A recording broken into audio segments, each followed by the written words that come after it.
Here, week one of the NFL. Some big games, some surprises, some not so much. Let's start with the Browns because that was the team everybody was talking about here going into this season. Much hyped, a lot of noise coming out of Cleveland, a lot of noise coming out of Cleveland locker room. They went out there and you know what? They looked like the Browns against the Titans this week, Guru. Yeah, what we say, man, they look like some doo Browns, man. Yeah, man. Some straight doo. And don't forget, remember the Titans. Right? Don't ever forget to remember the Titans, man. They put a absolutely old school ass whooping. Take him to the woodshed, they would say, right? Yeah, right. Take him out back. This was one where Marcus Mariota threw for 248 yards and a third down. And 3 touchdowns.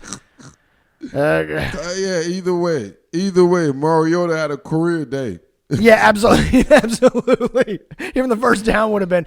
Derrick Henry adds a touchdown of his own. The Titans win 43-13. They pretty much dominated this game start to finish. Straight shellacking, man. The Browns, on the other hand, did not look as good. Mayfield throws 3 interceptions. Now, a lot of those came in garbage time when you're just trying to make up ground and come back in. 285 yards, 1 touchdown. What went wrong in Cleveland, man? This was a much-hyped team coming in. Much-hyped team that have to find chemistry that I was playing against a team that has an impressive core as far as their defensive line.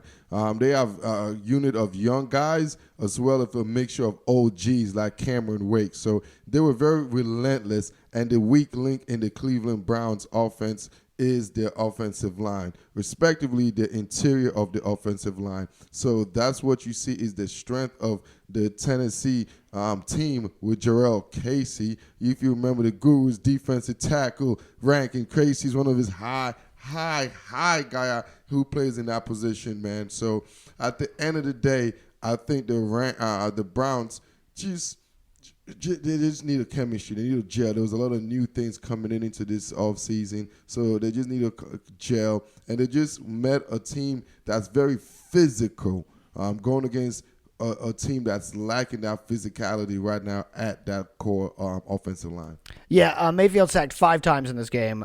Not a good day for Baker Mayfield. Very funny day. I got to tell you, that to me was the funniest score of the weekend. When I checked that one and saw that the Browns had lost 43-13, I laughed because of all the hype and what we were saying before. They're still the Browns, you know. Until you prove it, you're still the Browns. 43-13. I'm sorry, Cleveland.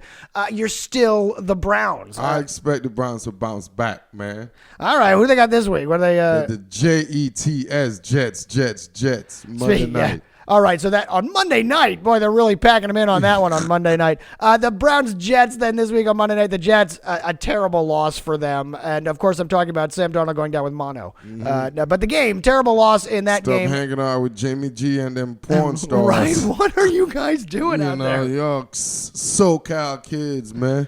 All right, from the Browns to one of the bigger. Don't have no high expectation. Please. Come on, man. Gonna get it handed to him in this game, we expect. All right, so one more game we got to talk about here, and this I'm not pleased that you put this one on the list. I'd much rather talk about the Eagles beating the Redskins. Had to get it in. Had to mention it. Wasn't pretty, but it got done. Well, you're supposed to do that. But we of course we have to talk about the Cowboys at beating the Giants 35-17. Now this is another. I put that in there. You put that in there. Oh, man. Which is odd because you guys going to know about the Guru, and everybody knows he hates the Cowboys. Yeah, that's why I put it in there because I hate, so I'm going to keep hating on them. This is a good game, and for me, it's the same thing with the hate. Dak Prescott, 405 yards, 4 touchdowns. Dak trying to get that money this year, and first game looks like he might be worth the big contract. Dak 4 touchdowns, Zeke had a touchdown, averaging 4.1 yards. Only 53 yards for Zeke in game 1, but Amari got a touchdown. Gallup got a touchdown. Man, he was like Oprah out there, man. Just Jason Witten got a touchdown, man. Drayton got a touchdown. Everybody got a touchdown. You got a touchdown. Jerry's gonna get a touchdown, boy. Everybody getting a touchdown. I see you, Dak. Get that money, Dak, boy. I'll tell you, man. I hate it. I'll tell you, Dak. impressive. Once you trying to get paid, once you betting on yourself, if I was Jerry, boy, you better take care of this deal by week 2. You better don't wait till week 6 because it's $1 million over 33 every time it goes, bro. That goes 6-0. That becomes a $35 million. You could have signed him in week 2. That's right now. It's about 33.7. Well, he's certainly going to do it as well this week, playing the Redskins. We ain't talking about that, man. Shouldn't be a particularly tough game. Another stat pad weekend for Dak Prescott down there trying to make that money. All right, speaking of the weekend ahead, let's look at some of the big games happening here in week 2. So the biggest games we want to talk about here starts with the Vikings